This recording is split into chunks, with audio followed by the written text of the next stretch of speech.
Recipe শাকের নিয়ে এসেছি। ঘিমে শাকের চচ্চড়ি রেসিপি। আমার বাগানে ঘিমে শাক হয়েছিল, দেখুন কি সুন্দর সবুজ সবুজ ঘিমে শাক। আপনারা এটা বাজারে কিনতেও পাওয়া যায়। দেখুন আজকে এই ঘিমে শাক চচ্চড়ির জন্য আমার কী কী লাগছে। এখানে আলু আর বেগুন কেটে রেখেছি ছোট ছোট করে। আমি একটা বেগুন দিয়েছি আর একটা আলু দিয়েছি। আর এখানে ফোড়নে লাগছে তোমার 5 ফোড়ন আর একটু হলুদ গুঁড়ো, আর 1 চামচ হলুদ গুঁড়ো আর হাফ চামচ লঙ্কা গুঁড়ো আর 2 চামচ সর্ষে বাটা। এটাই আমার এই হয়ে যাবে চচ্চড়িটা। আমি কড়াতে তেল দিয়ে দিলাম। ঘিমে শাক করার জন্য একটু বেশি করে তেল দেবেন, চচ্চড়িটা খেতে ভালো লাগবে। তাহলে বন্ধুরা আমি 5 ফোড়নের সঙ্গে একটা শুকনো লঙ্কা ফালি করে কেটে দিয়ে দিলাম। ওটা আমি ওখানে বলতে ভুলে গিয়েছিলাম, আপনাদের দেখিয়ে দিলাম। 5 ফোড়ন দিয়ে দিচ্ছি ফোড়নের জন্য। এবার ফোড়নটা আমরা 2 সেকেন্ড ভাজার জন্য দেবো। দেখুন বন্ধুরা আমাদের ফোড়নটা হয়ে গেছে। এবার দেবো। দেখুন বন্ধুরা আমাদের আলু বেগুনটা কি সুন্দর লাল লাল ভাজা হয়ে গেছে।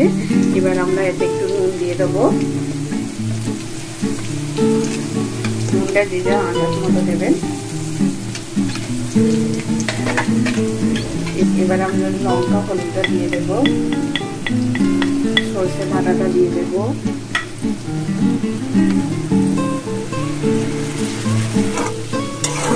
আমি সর্ষে দিয়েছি। সর্ষে দেওয়ার পরে ভাজি না, সর্ষেটা তাহলে তেতো লাগবে। আর সর্ষে বাটার সময় একটু নেড়ে দিয়ে বাটবেন, তাহলে আর কষ্টটা থাকবে না। এবার আমি শাকটা দিয়ে দিচ্ছি। শাকটা দিয়ে আমরা চাপা দিয়ে দেবো নেড়ে, যতক্ষণ আলু মাছ সেদ্ধ হচ্ছে। দেখুন বন্ধুরা আমার শাকটা কি সুন্দর হয়ে গেছে। এবার আমার আলুটা দেখুন একদম গলেই গেছে বলতে গেলে। আমি সামান্য একটু জল দিয়ে চাপা দিয়ে দেবো। ছোট ছোট করে আলুটা কেটে নিয়েছিলাম বলে তেলে ভেজে নিয়েছি, হয়ে গেছে আমার আলুটা। সামান্য জল দিয়ে দিয়েছি। জলটা শুকনো হওয়া পর্যন্ত আমরা অপেক্ষা করবো, তারপর আপনাদের দেখাচ্ছি রান্নাটা কত সুন্দর হবে।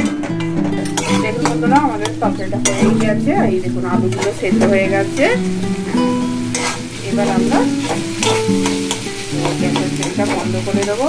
আমার এই রেসিপিটা যদি আপনাদের ভালো লেগে থাকে আপনারা একটু ট্রাই করবেন, ভালো লাগবে গরম ভাত দিয়ে খেতে। আর আমার এই রেসিপিটা লাইক কমেন্ট শেয়ার করতে ভুলবেন না।